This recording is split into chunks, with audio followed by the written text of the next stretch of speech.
Hello everyone, कैसे हैं आप सभी लोग। उम्मीद है बहुत अच्छे होंगे और बहुत अच्छे आप अपनी एग्जाम की तैयारी कर रहे होंगे।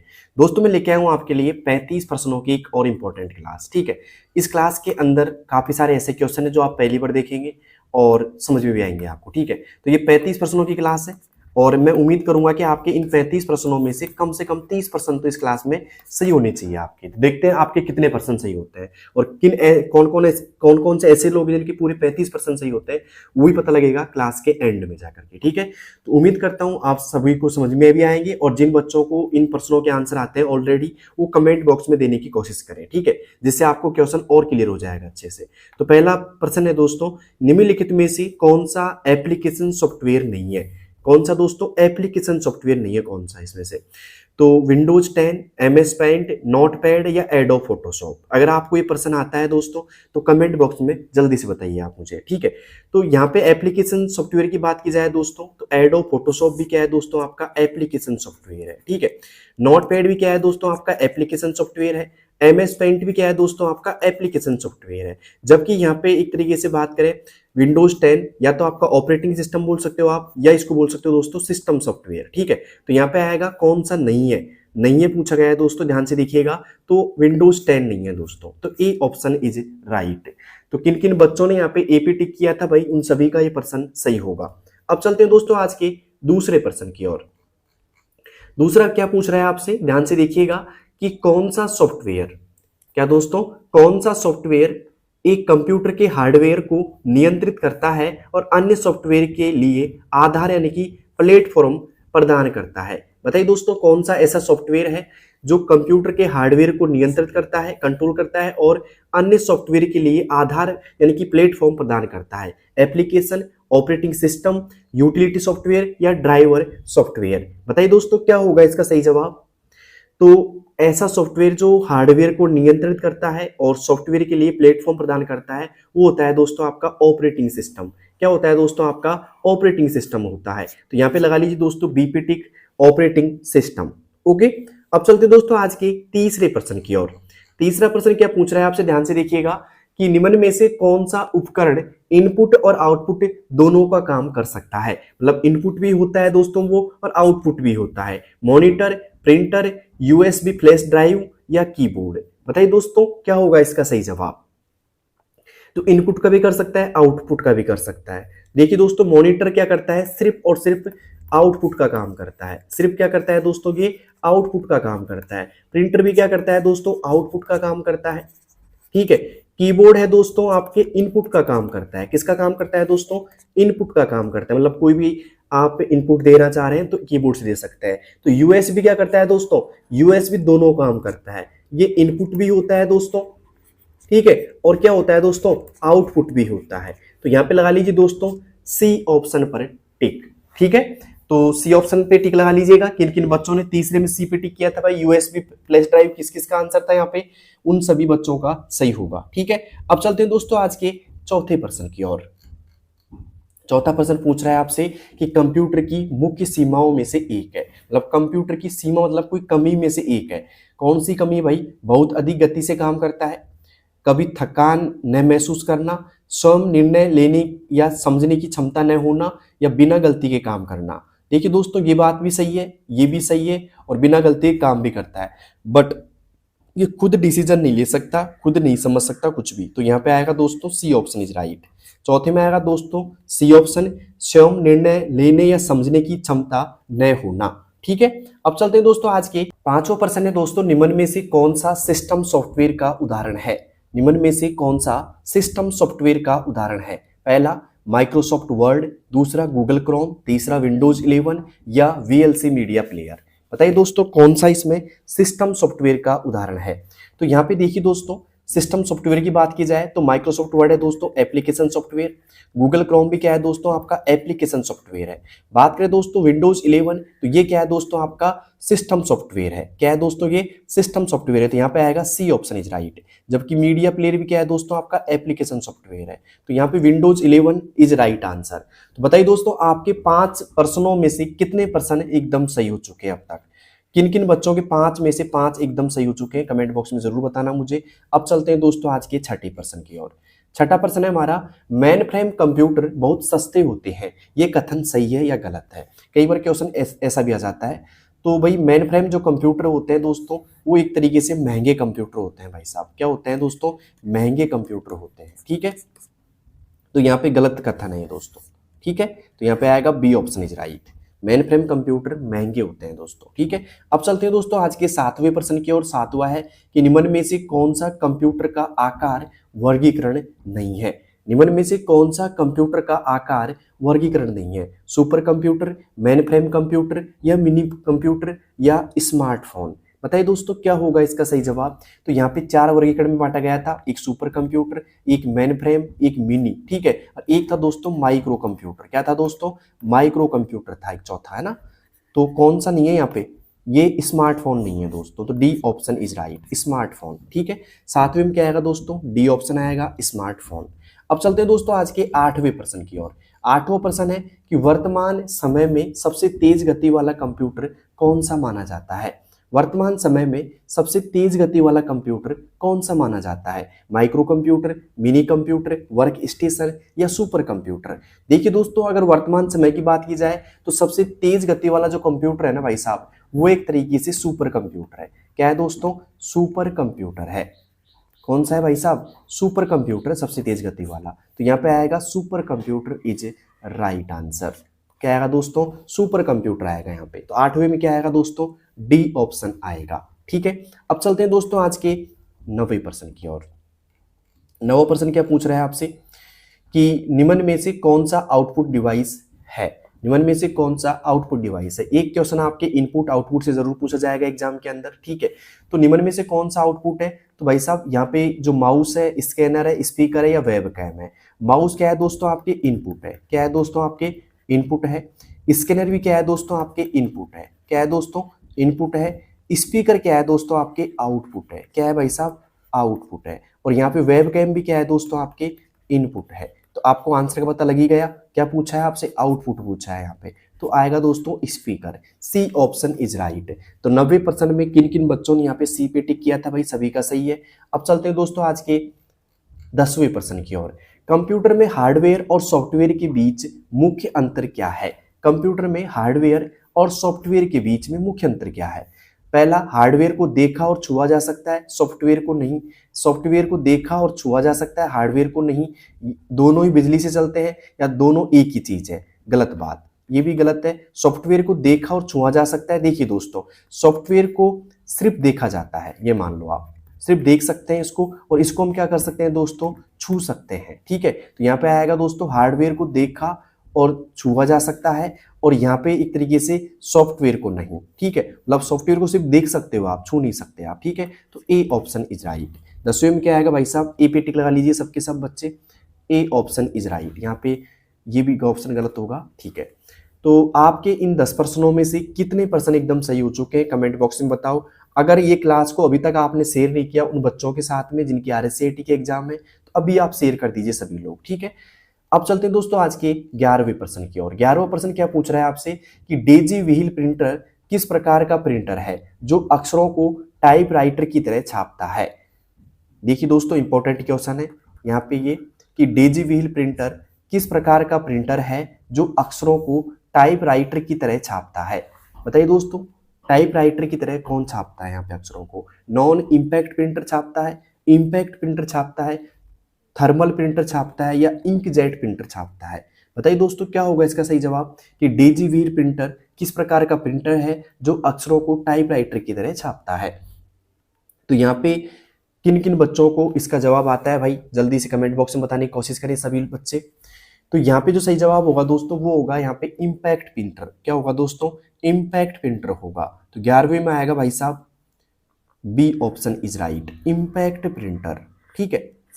ओके, बी पे टिक लगा लीजिए सभी बच्चे। अब चलते हैं दोस्तों आज के 12वें प्रश्न की ओर। 12वां प्रश्न है हमारा कि वह मेमोरी जो लगातार रिफ्रेश न करने पर डेटा खो देती है क्या कहलाती है भाई? वह मेमोरी जो लगातार रिफ्रेश न करने पर, ध्यान से देखिएगा, न करने पर डेटा खो देती है क्या कहलाती है?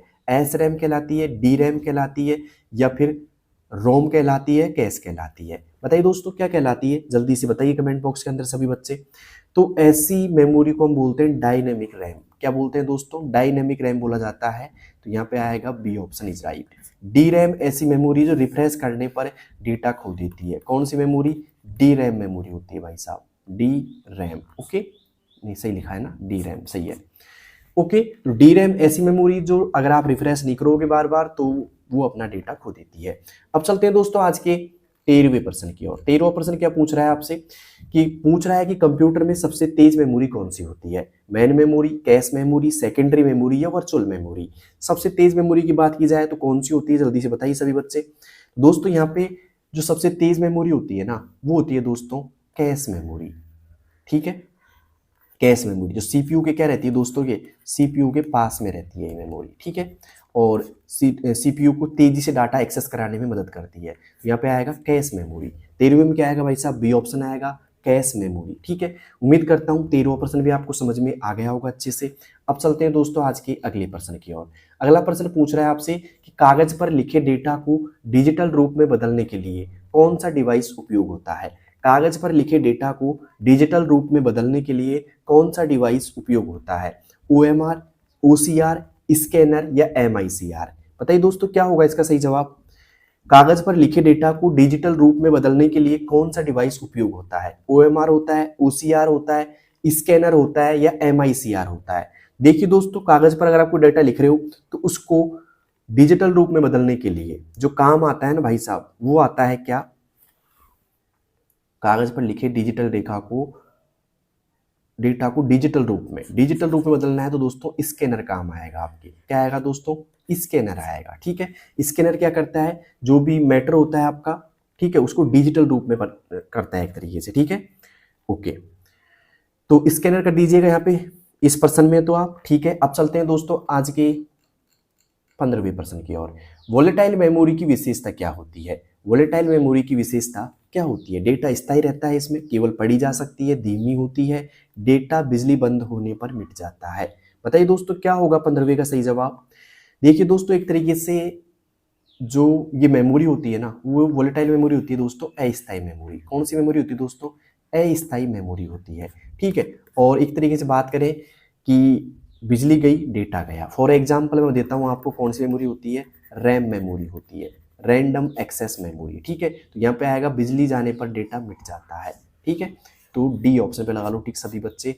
डेटा बिजली बंद होने पर या जाने पर मिट जाता है। तो बताइए दोस्तों 15 में से आपके कितने % एकदम सही हो चुके हैं?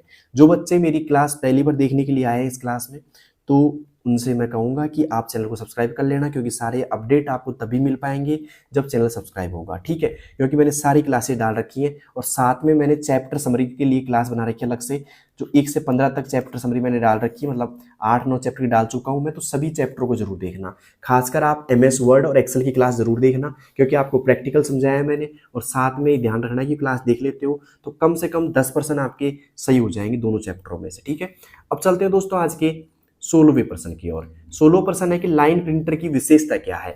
लाइन प्रिंटर की विशेषता क्या है? एक अक्षर प्रिंट करता है, एक बार में पूरी लाइन प्रिंट करता है, या केवल ग्राफिक्स प्रिंट करता है, या केवल रंगीन प्रिंट करता है? बताइए दोस्तों लाइन प्रिंटर की विशेषता क्या है? जल्दी से बताना दोस्तों, किस किसने पढ़ रखा है लाइन प्रिंटर के बारे में। तो भाई साहब लाइन प्रिंटर क्या करता है? ये एक बार में पूरी लाइन प्रिंट करता है। क्या करता है दोस्तों? एक बार में पूरी लाइन को प्रिंट करता है दोस्तों, लाइन प्रिंटर करता है। और यहाँ पे बी ऑप्शन पे लगा लो टिक सभी बच्चे, एक बार में पूरी लाइन प्रिंट करता है। कौन करता है? लाइन प्रिंटर करता है। ठीक है, अब चलते हैं दोस्तों आज के 17वें प्रश्न की ओर। उम्मीद करता हूँ 16 तक आपको समझ में आ गया होगा। 17वां प्रश्न दोस्तों क्या पूछ रहा है आपसे कि कंप्यूटर की कॉन्फ़िगरेशन में निम्न में से क्या शामिल होता है? बताइए दोस्तों कंप्यूटर की कॉन्फ़िगरेशन में निम्न में से क्या शामिल होता है? CPU, रैम, स्टोरेज या उपरोक्त सभी? बताइए दोस्तों क्या होगा इसका सही जवाब? उम्मीद करता हूं सभी लोग इसका सही जवाब दे देंगे और सभी को समझ में भी आ गया होगा। तो कंप्यूटर में जो शामिल होता है एक तरीके से इसमें, तो CPU भी होता है दोस्तों। ठीक है, इसका नाम होता है पूरा सेंट्रल प्रोसेसिंग यूनिट। रैम भी होता है, रैंडम एक्सेस मेमोरी भी। स्टोरेज भी होती है दोस्तों। तो यहाँ पे आएगा उपरोक्त सभी। क्या आएगा दोस्तों? उपरोक्त सभी आएगा। डी पे लगा लीजिए टिक सभी बच्चे, उपरोक्त सभी। अब चलते हैं दोस्तों आज के 18वें प्रश्न की ओर। 18वां प्रश्न है DPI का उपयोग किसके मापन में किया जाता है? डीपीआई का उपयोग किसके मापन में किया जाता है? डीपीआई का होता है दोस्तों डॉट्स पर इंच होता है एक तरीके से इसका फुल फॉर्म, और ये दो काम करता है दोस्तों गति, मेमोरी, प्रिंट क्वालिटी या नेटवर्क स्पीड। तो ये दोस्तों यहाँ पे गति के लिए भी नहीं करता है, मेमोरी के लिए भी नहीं करता, ये करता है दोस्तों प्रिंट क्वालिटी के लिए काम। ठीक है, यहाँ पे आएगा print quality. Okay, C option is right. क्या होगा दोस्तों? प्रिंट क्वालिटी होगा। तो उम्मीद करता हूँ 18वें का आपको आंसर मिल गया होगा, प्रिंट क्वालिटी। अब चलते हैं दोस्तों आज के 19वें प्रश्न की ओर। अब चलते हैं दोस्तों 19वें क्वेश्चन की तरफ। 19वां क्वेश्चन है एस रैम की तुलना में डी रैम। क्या दोस्तों?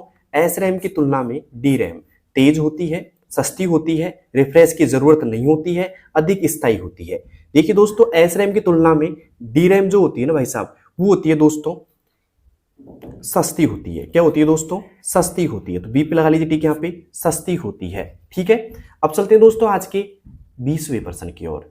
20वां प्रश्न क्या है दोस्तों? ध्यान से देखिएगा कि कौन सी मेमोरी केवल पढ़ने के लिए होती है? कौन सी मेमोरी केवल पढ़ने के लिए होती है? रैम मेमोरी, कैश मेमोरी, रोम मेमोरी या रजिस्टर? देखिए दोस्तों, यहाँ पे रैम की बात की जाए तो इसमें लिख और पढ़ दोनों सकते हैं हम, लिख भी सकते हैं और पढ़ भी सकते हैं, मतलब दोनों काम कर सकते हैं इसके अंदर। लेकिन जो रोम होती है ना, इसको सिर्फ पढ़ सकते हैं। क्या कर सकते हैं दोस्तों? पढ़ सकते हैं। ठीक है, इसमें जो डेटा स्टोर होता है वो परमानेंट होता है, इसको सिर्फ क्या कर सकते हैं दोस्तों? पढ़ सकते हैं। इसका पूरा नाम क्या होता है दोस्तों? रीड ओनली मेमोरी होता है। क्या होता है दोस्तों? रीड ओनली मेमोरी इसका पूरा नाम होता है। तो यहाँ पे आएगा रोम में क्या कर सकते हैं दोस्तों? हम सिर्फ पढ़ सकते हैं। ठीक है, तो केवल पढ़ने के लिए कौन सी मेमोरी होती है? रोम मेमोरी होती है। क्वेश्चन इंपॉर्टेंट है, पूछा जा सकता है, खासकर रैम और रोम की फुल फॉर्म भी पूछी जाती है। तो रोम की होती है रीड ओनली मेमोरी और रैम की होती है भाई साहब रैंडम एक्सेस मेमोरी। क्या होती है दोस्तों? Random access memory. ठीक है, MEMORY।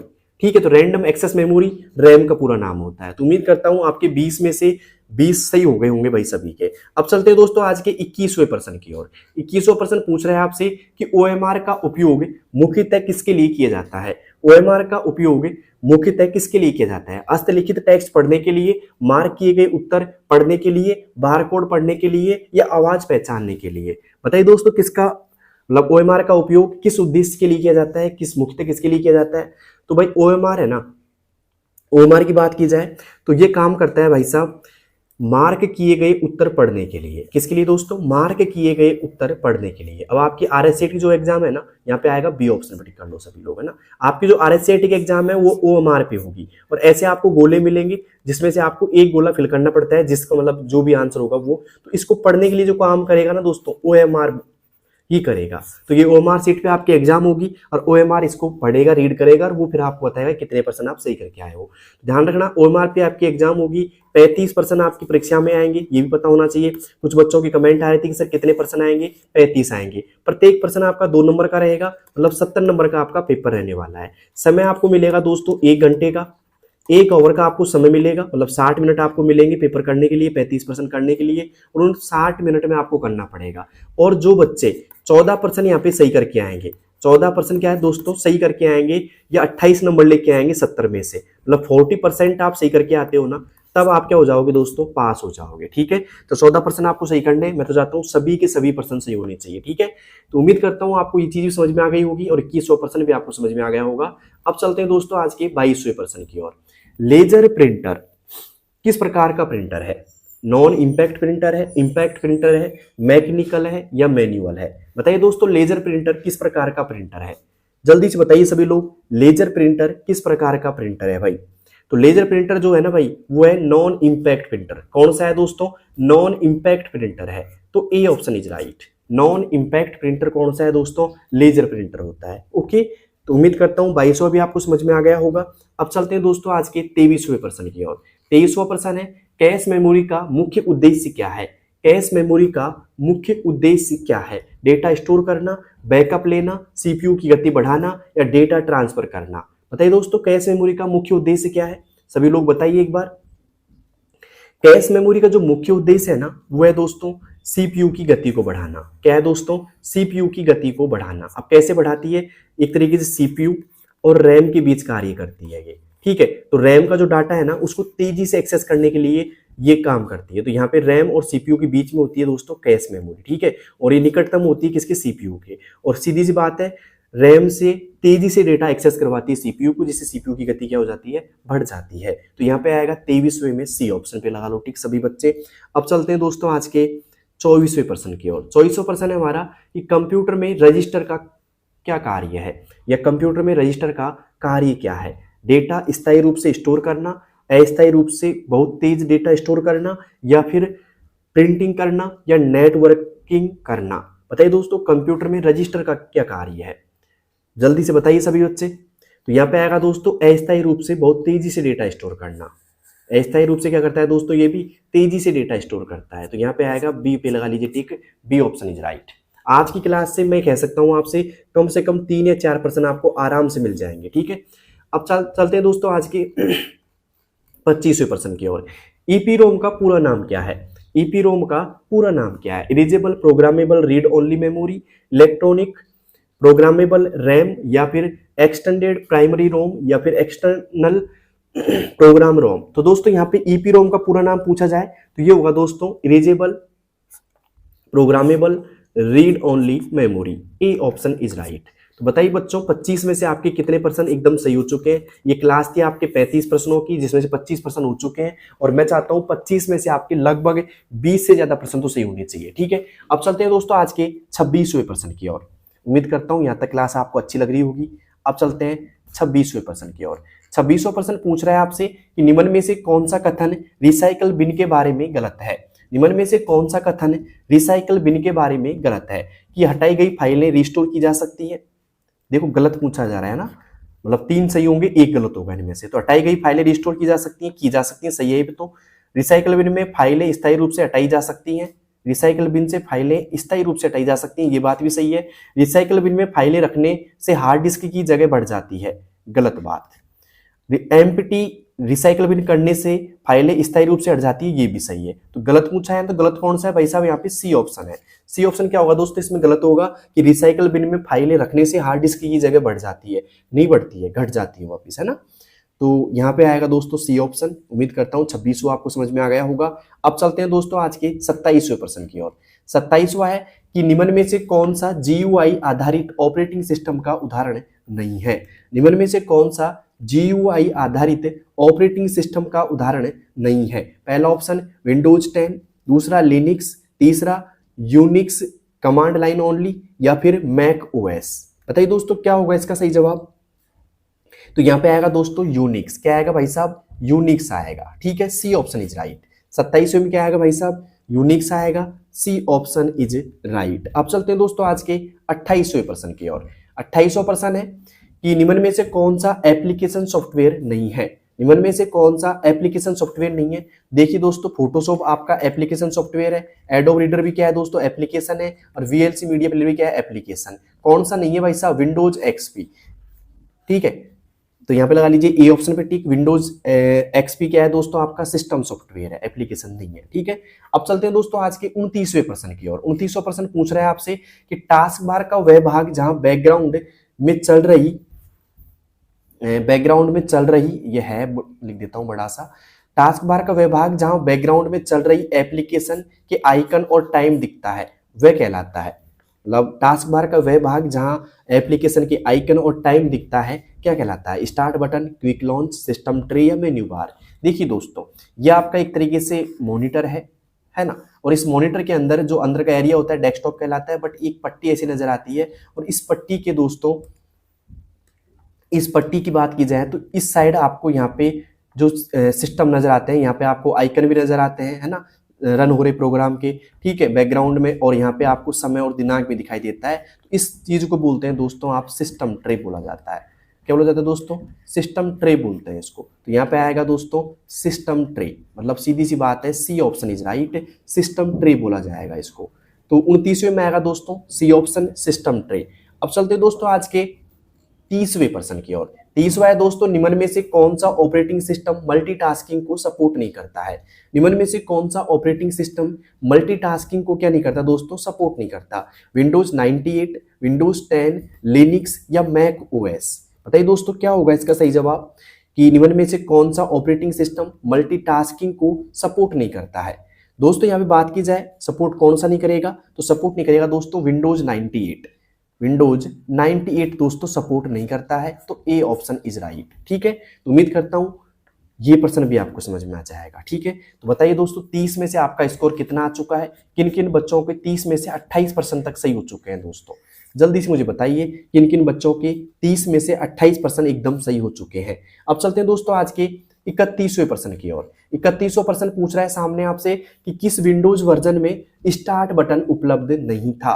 किस विंडोज वर्जन में स्टार्ट बटन उपलब्ध नहीं था, विंडोज विस्टा में, विंडोज 7 में, विंडोज 10 में या विंडोज 8 में।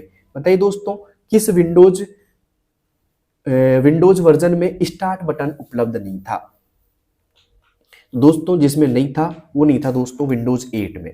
किसमें दोस्तों, विंडोज 8 में दोस्तों स्टार्ट बटन उपलब्ध नहीं था। ठीक है, और विंडोज वर्जन की बात करें तो विंडोज 11 अभी का नवीनतम वर्जन है दोस्तों। विंडोज 11 जो है ना वो कौन सा विंडोज वर्जन है, नवीनतम एकदम। ठीक है, तो सवाल आ सकता है कि इनमें से कौन सा नवीनतम विंडोज वर्जन है, तो विंडोज 8 है दोस्तों। ठीक है, सॉरी विंडोज 11 है, सॉरी माफ कीजिएगा, विंडोज 11 क्या है दोस्तों, नवीनतम वर्जन है। और स्टार्ट बटन उपलब्ध नहीं है, किसमें नहीं है दोस्तों, विंडोज 8 में नहीं है। ठीक है, तो उम्मीद करता हूं 31वां आपको समझ में आ गया होगा। ओके, अब चलते हैं दोस्तों आज के 32वें प्रश्न की ओर। 32वां है दोस्तों, निम्न में से कौन सा ऑपरेटिंग सिस्टम नहीं है, निम्न में से कौन सा ऑपरेटिंग सिस्टम नहीं है, डीओएस, लिनक्स, विंडोज या ओरेकल। बताइए दोस्तों निम्न में से कौन सा ऑपरेटिंग सिस्टम नहीं है आपके, जल्दी से बताइएगा सभी बच्चे। अगर आपने बुक पढ़ रखी हो तो ये सारे जो क्वेश्चन है ना ज्यादातर बुक से आपकी से है ना, तो जो नहीं है दोस्तों वह ओरेकल, ओरेकल दोस्तों नहीं है, D option is right, Oracle. ठीक है, तो उम्मीद करता हूं ये भी आप समझ गए होंगे कि निम्न में से कौन सा ऑपरेटिंग सिस्टम नहीं है भाई, ओरेकल नहीं है। ठीक है, अब चलते हैं दोस्तों आज के 33 की तरफ। तो 33वां प्रश्न है दोस्तों, वह स्थान जहां फाइलों को संग्रहित किया जाता है क्या कहलाता है, वह स्थान जहां फाइलों को संग्रहित किया जाता है क्या कहलाता है, फोल्डर, पॉड, वर्जन या फाइल ग्रुप। बताइए दोस्तों वह स्थान जहां फाइलों को संग्रहित किया जाता है क्या कहलाता है।